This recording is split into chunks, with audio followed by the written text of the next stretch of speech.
Nakatakdang magpadala ang Land Transportation Office ng tulong sa mga naapektuhan ng malakas na lindol sa Mindanao. Kung anong ginagawang paghahanda dyan ng ahensya, alamin natin sa report ni JM Thompson live. JM.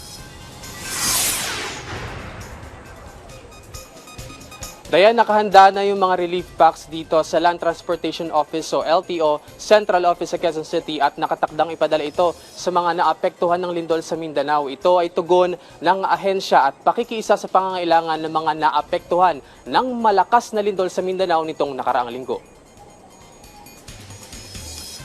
Sa ilalim ng Oplan Tulong Mindanao, nagsagawa ang LTO ng relief operation na pinangunahan ni Assistant Secretary Marcos Lacanilao dahil pa rin sa matinding lindol na naganap nitong nakaraang linggo sa Mindanao.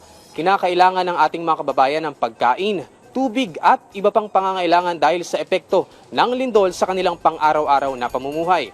Sa pagtutulungan at voluntaryong kontribusyon ng mga opisyal at kawani ng LTO Central Office, kanilang inihanda ang mga relief packs na naglalaman ng ilang pagkain at iba pang pamahalagang relief items para sa mga pamilyang naapektuhan ng lindol. Ayon kay LTO Chief Assistant Secretary Marcos Lacanilao, importante ang pagkakaisa at malasakit lalo na sa gitna ng kalamidad. Layo nilang mapawi ang takot, pangamba at nararanasang paghihirap sa simpleng pagbibigay ng tulong mula sa kanilang buong pamilya dito sa LTO. Magpasa hanggang ngayon, Dayan, may ilang pagyanig at aftershocks pa rin ang nararanasan sa ilang bahagi ng Mindanao. Dahil dito, maraming mga residente ang pansamantalang tumigil sa kanilang hanap buhay lalo na yung mga higit na apektado ng lindol. Kaya naman malaking tulong para sa kanila ang ipinamamahagi ng mga ahensya ng pamahalaan.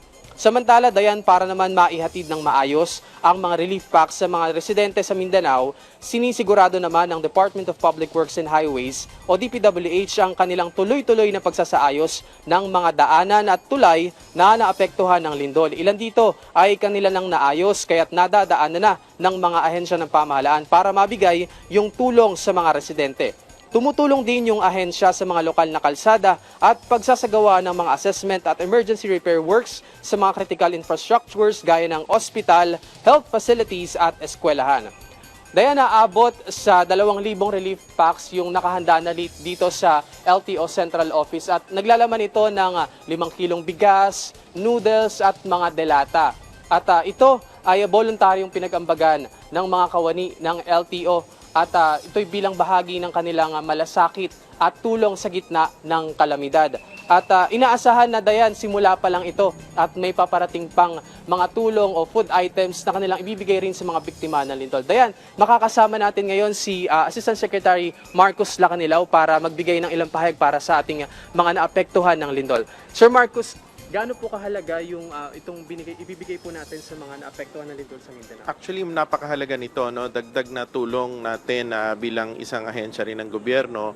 Matatandaan natin doon sa mga nangyayaring kalamidad, parating sinasabi ng ating Pangulong Bongbong Marcos na lahat ng ahensya ay magtulong-tulong.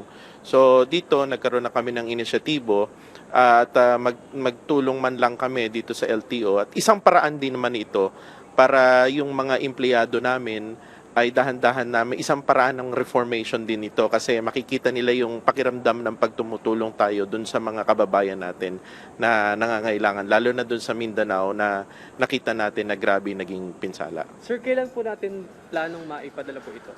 Within the day, nagko-coordinate lang kami sa Philippine Air Force kasi sila yung magsasakay sa aeroplano, then kukunin naman ng mga empleyado namin sa Region 12 para naman ibaba naman dun sa mga iba't ibang probinsya. So, hopefully ma-approve ngayong araw na to yung aeroplano na sasakyan sa Philippine Air Force.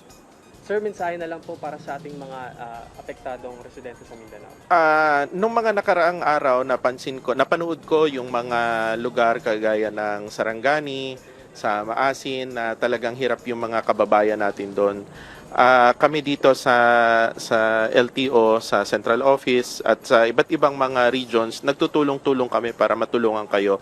Makakaasa kayo na ito yung mga lugar na hirap na maabot ay sa kanila, sila makinabang po dito.